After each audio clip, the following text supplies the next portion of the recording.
I used to think I knew everything about my life. You know, like you have it all figured out. Your job, your friends, your marriage. You take pride in it. And then, one day, it all starts to unravel.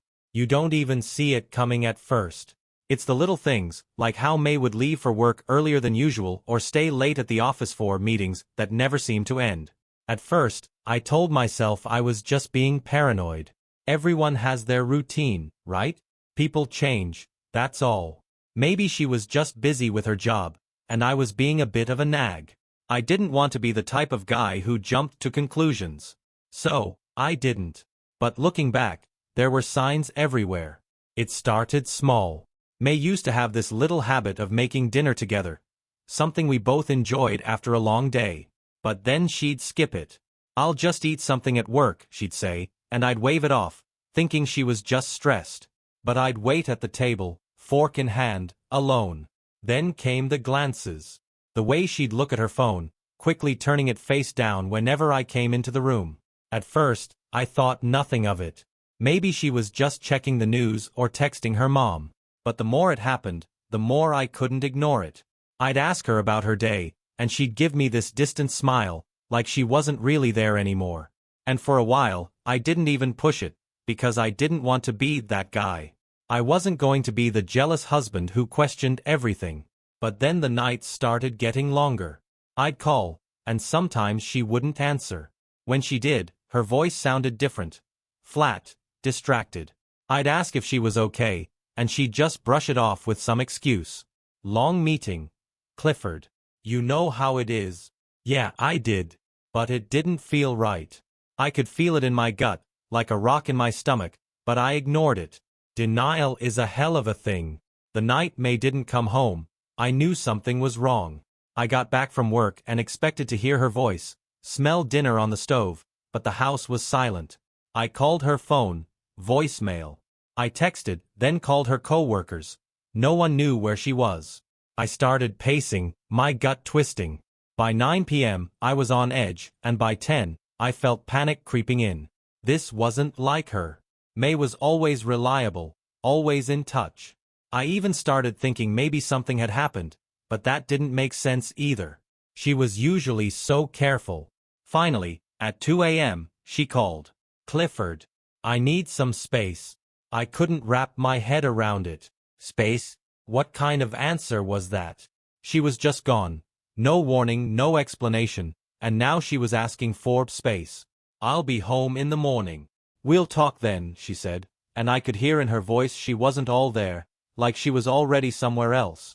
I didn't sleep that night. By the time she came home in the morning, her eyes were red, her hair disheveled. She barely even acknowledged me. She sat down at the kitchen table like she was preparing for a battle. "Who is he?" I asked, my voice barely a whisper. Her face turned pale. "Clifford, I've been seeing someone else." The air in the room turned thick. I just stood there, trying to keep my breath steady. I'd felt it coming, but hearing it out loud, it was like someone had pulled the rug out from under me. "He's a coworker," she added quietly. "I'm so sorry. I didn't want to hurt you." But the words didn't make it better. I didn't want her apology. I wanted answers. "How long?" I asked. "A couple of months." "A couple of months?" So all those late nights at work, all the distance between us, it was all because of him? I couldn't believe it. The realization that she wasn't in love with me anymore hit harder than anything. "I think we need a break," she said, like it was no big deal, like everything would just fix itself. But it wouldn't. And deep down, I knew that was the last thing she'd ever say to me. The days after May's confession felt like a slow-motion train wreck. We hardly spoke. Every time I looked at her, I kept hoping she'd snap out of whatever fog she was in and we could talk about us. But she wasn't interested. She was shutting down, and I was too numb to fight it. The more I thought about everything, the late nights, the excuses, the lies, the more I realized this wasn't just about the affair. It was about the distance between us that had been growing for months, maybe longer.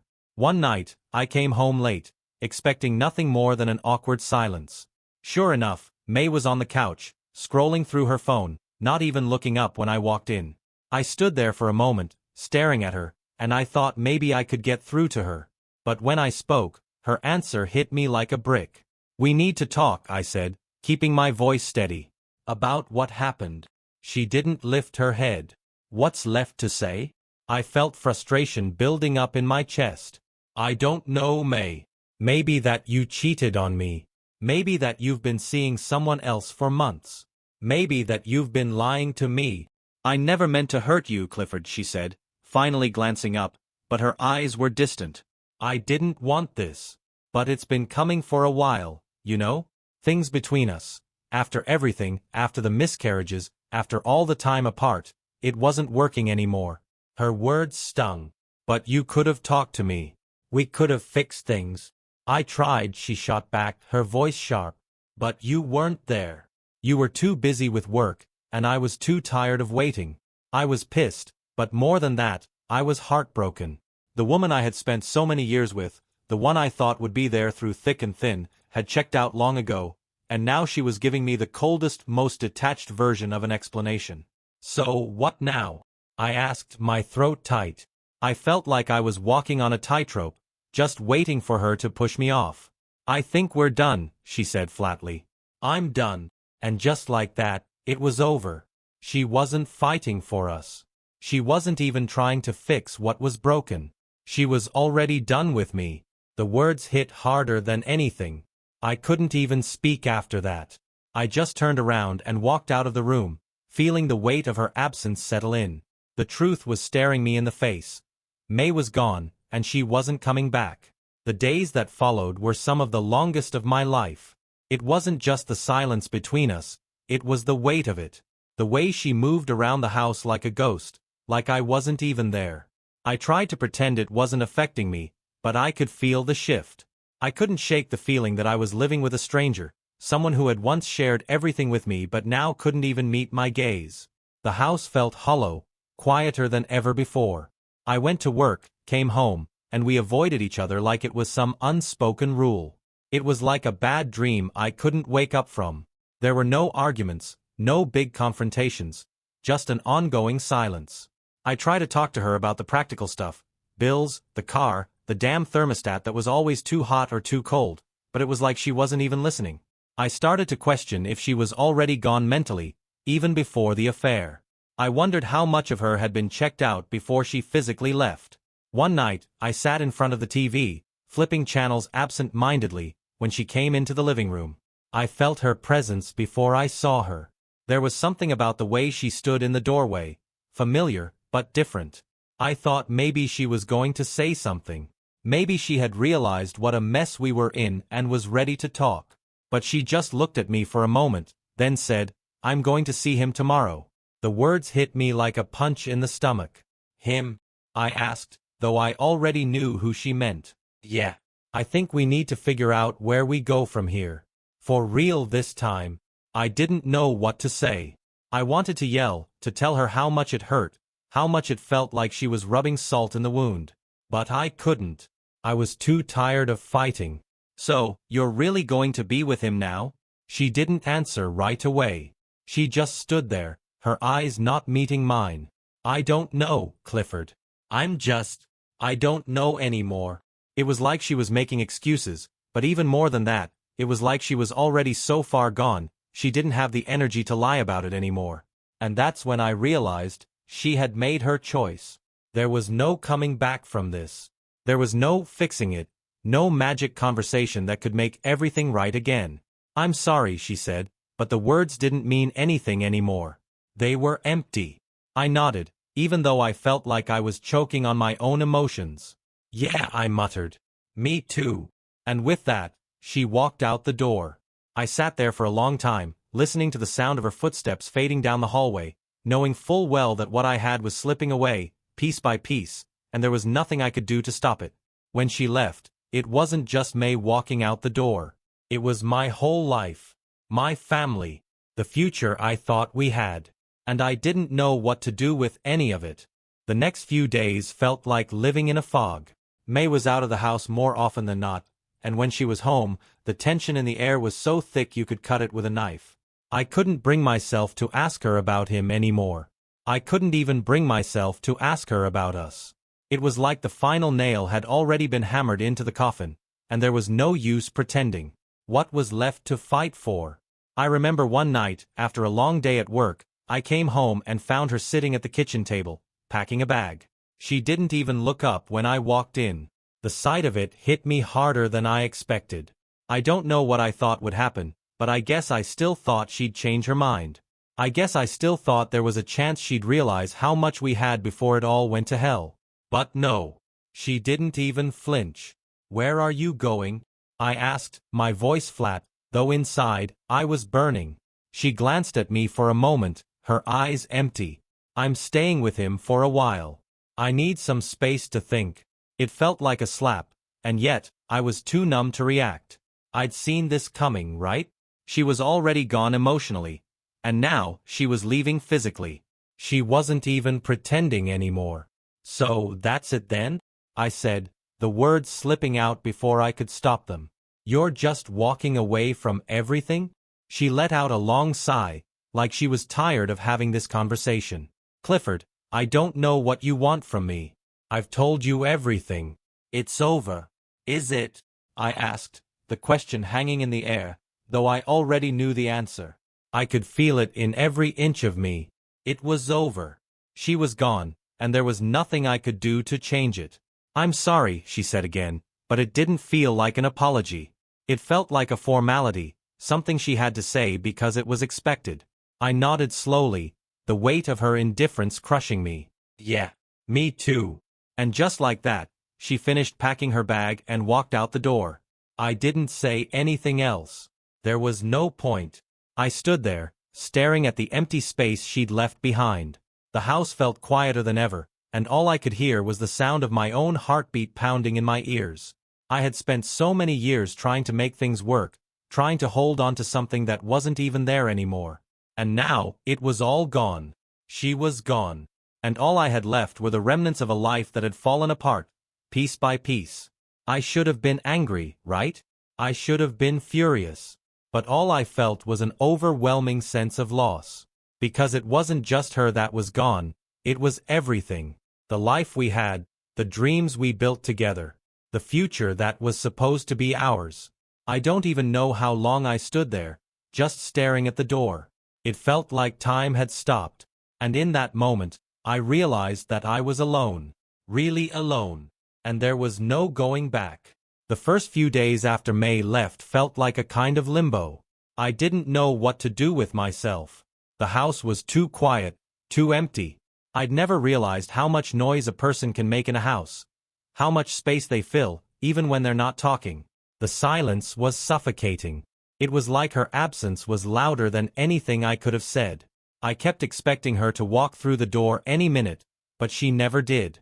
I filled the emptiness with work, even though it barely registered anymore. My mind was always back at the house, wondering what she was doing, where she was, and who she was with. I tried not to think about him, the guy, but it was impossible. Every time I closed my eyes, I saw her with him. I saw them laughing together, touching each other, in ways she hadn't done with me in months. It made my stomach turn. I hated that I couldn't get the image out of my head, but it was like it was burned into my brain. At night, when I tried to sleep, the bed felt too big. It was a strange feeling, this massive emptiness next to me. I kept rolling over, expecting to feel the warmth of her body next to mine, but it was always just cold sheets. I couldn't sleep, not really.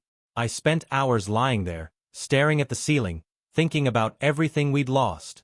But the hardest part, far harder than seeing her go or hearing the finality in her voice, was the way she never once seemed to struggle with it. She was gone, and it felt like she'd left without a second thought. I wanted to believe that maybe it was just her trying to get some distance, trying to figure things out. But deep down, I knew better.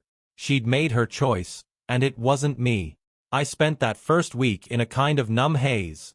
I didn't talk to anyone. I didn't reach out to friends or family. What was the point? They'd all heard about the affair by now, and honestly, I didn't have the energy to explain myself, to defend what little of my dignity was left. I started to notice things around the house that felt wrong in her absence. Her things were gone, her perfume on the bathroom counter, her shoes by the door, the little trinkets she used to collect. It was all just Gone. It felt like she'd been erased. Even the air felt different. Thinner. As if there was less of it now that she wasn't here. One night, I sat on the couch, flipping through old pictures we'd taken over the years. There was a time when everything felt easy, when we laughed and joked together like we'd be together forever. I couldn't help but feel stupid looking at those photos. Stupid for believing we had something unbreakable. I should have known things had changed, but I kept ignoring it, kept pretending everything was fine.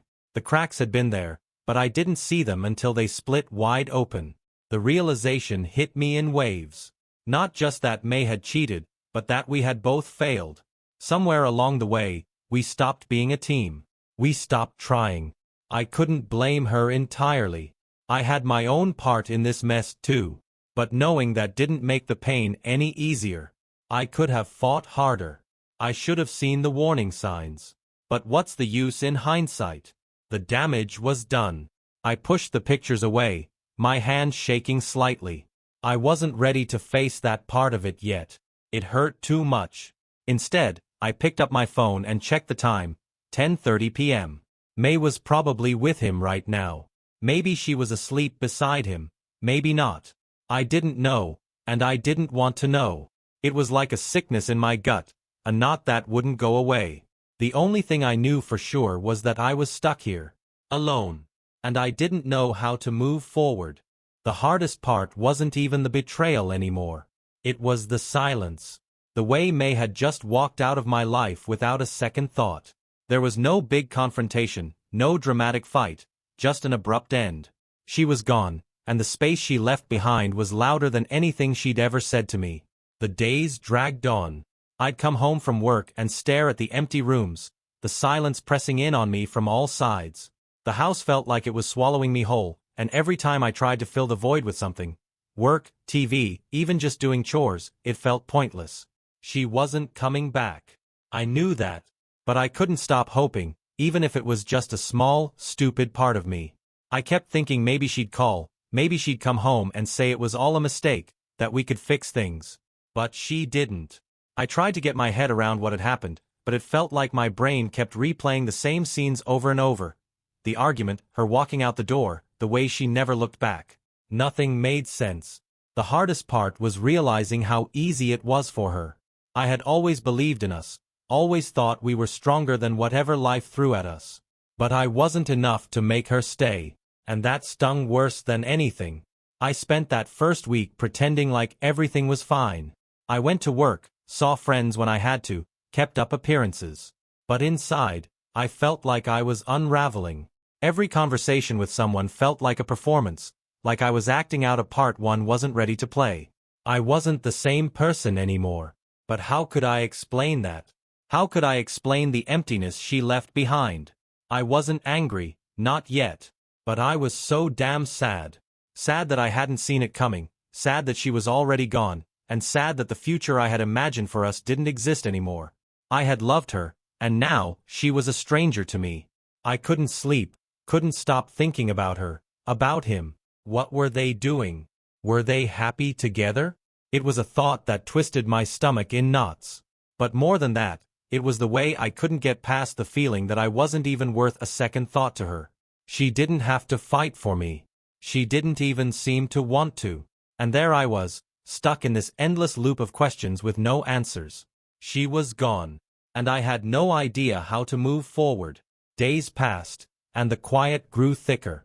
I tried to fill the emptiness with routine, work, meals, whatever I could do to avoid thinking about May and him. But no matter how much I tried to bury it, the thoughts kept creeping in, like shadows in the back of my mind.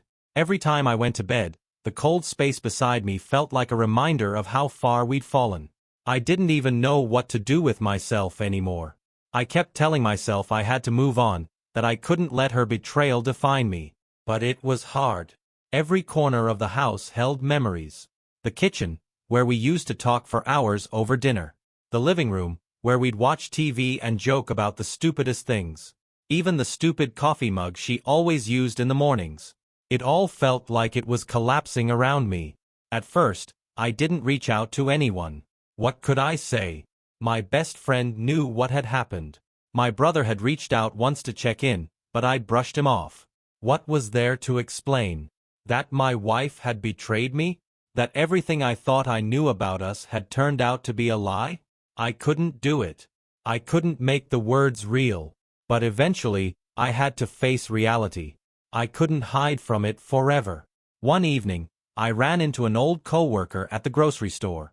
She was friendly, asked how I was doing, and for some reason I decided to tell her. Just a little, just enough. I didn't go into details, but I said May and I were having problems, that things had been tough. I didn't even get into the affair, but I could see the pity in her eyes. Clifford, I'm really sorry, she said. I know you loved her. That's got to be so hard.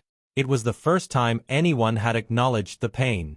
The first time someone noticed how much I was hurting. It hit me harder than I expected. The rest of the conversation was a blur, but that one line stayed with me. I had been so consumed with trying to pretend like everything was fine that I didn't realize how much I needed someone to recognize the weight I was carrying. The pity felt weird at first. I wasn't used to it. I didn't want anyone's sympathy, but part of me realized that I needed to stop pretending. I wasn't okay. I wasn't fine. I was broken, and there was no shame in admitting that. The next morning, I sat down and looked at the empty chair across from me at the kitchen table. The silence was deafening, and I realized something. No matter how hard I tried, no matter how much I wished things could go back to the way they were, it was never going to happen. May had made her choice. She'd left. And now, it was time for me to figure out how to pick up the pieces of a life I didn't recognize anymore. It wasn't going to be easy, but I had no choice. A couple of weeks passed, and the emptiness in the house didn't get any easier to ignore. If anything, it got worse. I tried to stick to a routine, wake up, go to work, eat dinner, sleep. That was all I could manage at first.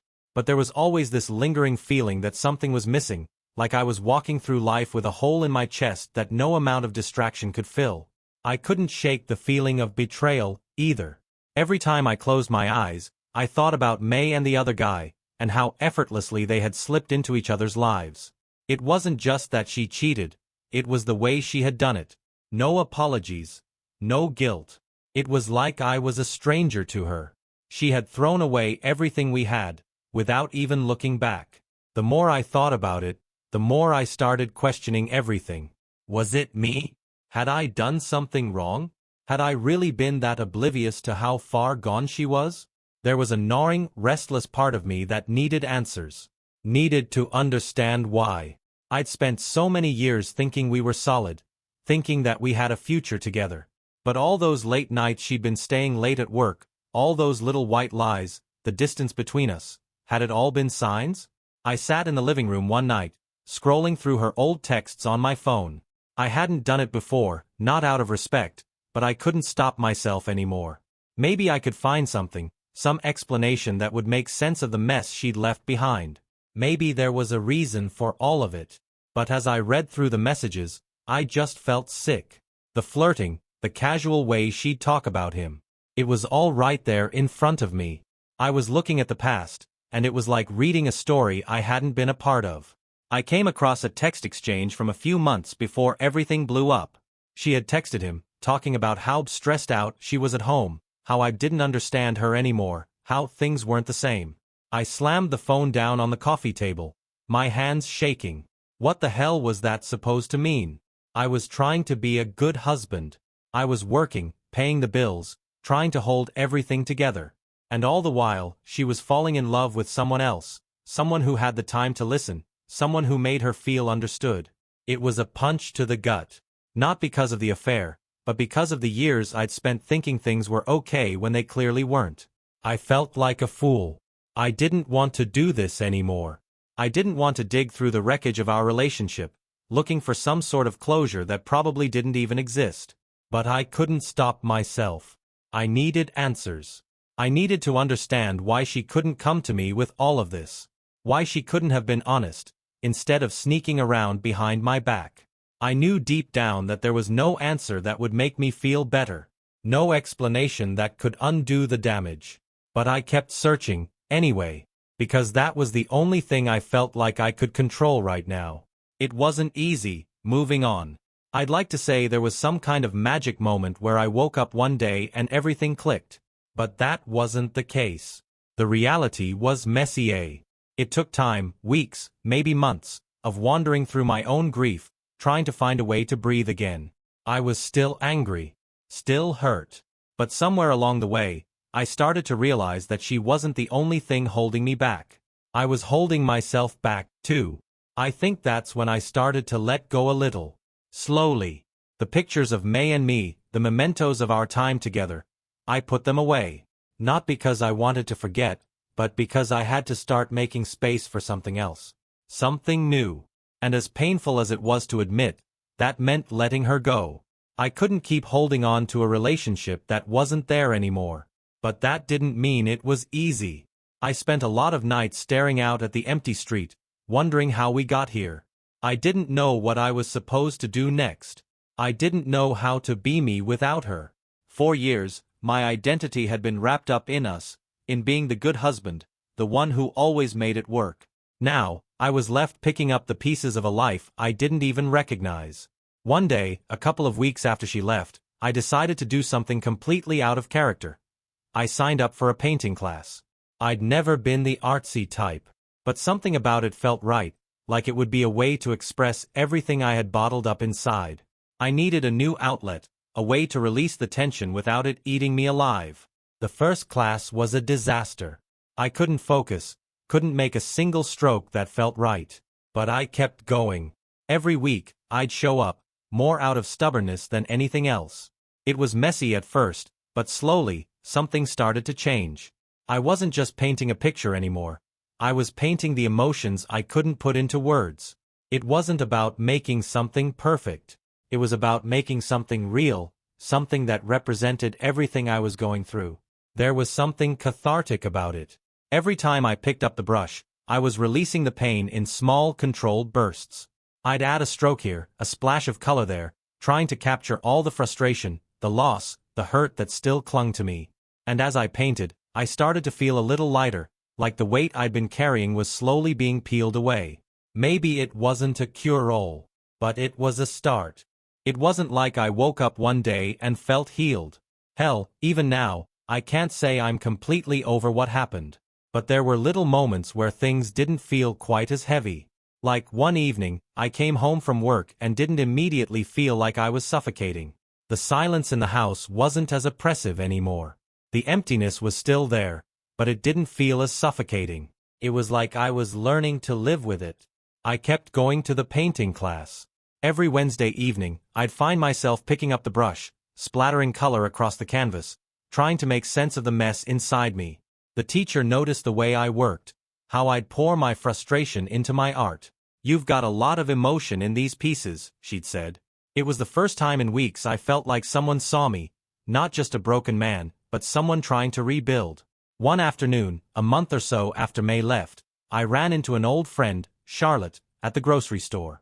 I hadn't seen her in years. She was someone I'd known in passing, one of May's friends back in the day, but we'd always gotten along. We exchanged small talk, caught up a little, and after a minute, she asked, "How are you doing, Clifford?" Really? It was a simple question, but for some reason, it felt different. It wasn't just a polite, "How are you?" It was like she was actually asking, and for the first time, I realized I didn't want to lie. "I'm getting by," I said, keeping it vague. She nodded, then gave me a look that seemed to say she knew there was more. "You know, you don't have to do this alone," she said quietly. It wasn't pity. It wasn't even sympathy. It was just a gentle offering. A reminder that maybe, just maybe, I didn't have to keep all of this to myself. That night, after we parted ways, I found myself thinking about her words. "You don't have to do this alone." It was a reminder that I didn't have to carry all the weight of what happened by myself, that there were people who cared. I had forgotten that somewhere along the way. It was easy to let the pain swallow me whole, to push people away so I didn't have to face the truth. But that conversation stuck with me. And slowly, I began reaching out more. It wasn't much. I sent a few texts to some old friends, caught up with my brother on the phone. Nothing huge, nothing groundbreaking, but it was a step. And that's what I needed. Small steps. The painting didn't make everything better. But in some way, it helped me piece things together, bit by bit, brushstroke by brushstroke. It gave me a way to express everything I couldn't put into words. And for the first time in a long time, I felt like maybe I could start putting the pieces of myself back together too. I wasn't completely healed. Hell, I wasn't even close. But I wasn't completely broken, either. A couple of weeks passed, and things started to settle in a way. The house still felt empty, but it was starting to feel more like mine again. I'd gotten into a routine, kept painting, and even started picking up a few projects around the house that I'd been putting off for months. The pain was still there, don't get me wrong, but it wasn't as suffocating. It was just something I carried with me. It had become part of the background noise, like a song you've heard too many times to care about. Then, one evening, I was at the local bar grabbing a drink when I saw her. May. It had been over 2 months since she left, and in that time, I'd convinced myself that I was doing better. I had moved on, or at least, I had convinced myself I was on the way there. But the moment I saw her standing by the jukebox, laughing with a group of people, something inside me twisted. It wasn't the laughing or the fact that she was out having fun. It wasn't even the fact that she had moved on while I was still sorting through the wreckage of what was left. It was the way she looked, so different, so free. She hadn't seen me yet. But I could tell she had changed. Her hair was shorter, styled in a way I hadn't seen before, and she was wearing that dress I used to love. The one I always told her she looked amazing in. It hit me in a way I wasn't expecting. It was like I was seeing her for the first time again, and I hated that it made me feel small, like I was the one left behind. I stayed in my seat, not knowing what to do. Part of me wanted to get up and walk out, to leave and not have to deal with this. But another part of me, one I couldn't quite control, wanted to walk over to her, to confront her. Ask her why. Ask her how she could stand there so carefree while I was still digging through the pieces of my life. But I didn't. I just sat there, watching her, unable to look away. A few minutes later, I saw him. The guy. The one she had left me for. He was standing right beside her, his hand resting lightly on her shoulder. They were laughing, talking, like it was no big deal. And for some reason that was the moment I broke. It wasn't just seeing her with him, it was seeing her happy with him. Seeing her move on with someone else while I was still stuck in the past. I stood up, almost without thinking, and walked outside. The cool air hit me like a slap in the face, but I didn't care. I needed to get out of there. I needed to get away from the people, from the noise, from the overwhelming reminder that my life had been upended, while she seemed to be thriving. I went home that night, barely able to think straight. I didn't even know if I was angry or just heartbroken. I had been so focused on moving forward, on finding a way to heal, but seeing her with him again, so casual, so happy, brought all that old pain back up to the surface. And for the first time, I realized something. I wasn't just grieving the loss of her. I was grieving the life I thought I had. The one that was supposed to last. The future I'd planned for. That night, I painted harder than I ever had before. My brush moved furiously across the canvas, spilling out all the frustration, the sadness, the rage that I had been trying so hard to control. I had no idea what I was creating, but I didn't care. All that mattered was getting the feelings out. It wasn't a perfect painting. Hell, it probably looked like a mess. But for the first time, it felt like something real. And in that moment, it was the only thing that made sense. That night, I couldn't sleep. My mind kept replaying everything. May, the other guy, the way she seemed so at peace with everything while I was still stumbling through the wreckage. It wasn't even about them anymore. It was about me. About how much I had let myself believe in something that wasn't real. I had tried so hard to keep things together. I really had. But now, I was realizing just how much I'd ignored. I'd let May drift away, thinking I could fix things, thinking we could get back to what we had. But the truth was, she was already gone long before the affair started. I didn't know what to do with myself. I wanted to be angry, wanted to scream and shout, but what good would it do? She was living her life, and I was, well, still here, picking up the pieces. Part of me still wanted her back. Part of me still loved her. But another part, the part that was starting to gain some clarity, knew that even if I did get her back, I'd never feel the same. She had changed, and so had I. A few days later, I ran into Charlotte again. We talked for a while, and she could tell something was off. She was smart, intuitive, and even though I wasn't ready to talk about what happened, she didn't push. She just listened. And for the first time in a while, I felt like I wasn't entirely alone. I left the conversation feeling lighter. Not fixed, not healed, but like I could finally see the path ahead. I didn't know where it would lead. I didn't know what came next. But for the first time, I didn't feel like I was drowning. It was a small step, but it felt like progress. I still had my work cut out for me, but at least now, I had something I hadn't had in a while: hope.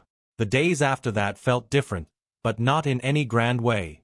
It wasn't like the clouds parted, and the sun came shining through. But there was something about having hope again that made even the smallest of tasks feel a little less heavy. The house still felt empty, and I was still learning how to live with that, but I wasn't consumed by it. Charlotte had become a bit of a regular presence in my life, not in any romantic way, just as someone I could talk to. She wasn't rushing me or trying to tell me how to feel. She was just there, listening. Sometimes, I'd meet her for coffee, or she'd pop by the house, just to chat. And I found I didn't mind it. It didn't feel like I was being pitied. It felt like I was being cared for. One evening, I was sitting on the porch, staring out at the quiet street, when Charlotte came over with a bottle of wine. She had this way about her, easy, casual. We didn't talk about May. Didn't talk about the affair. We talked about everything else. Life, work, movies, just normal things. And that felt good. That night, for the first time in a long time, I laughed. Not a hollow, forced laugh, but a real one. It was brief, but it was like a reminder that I wasn't completely broken. She looked over at me, eyes soft, and said, "You know, Clifford, it's okay to not have all the answers. You don't have to rush this." I nodded, appreciating the simplicity of the statement. I didn't have all the answers. I didn't even know what was going to happen in the next few months. But it was okay. For the first time in a while, I wasn't obsessed with finding an answer. I wasn't trying to fix things that couldn't be fixed. I was just living.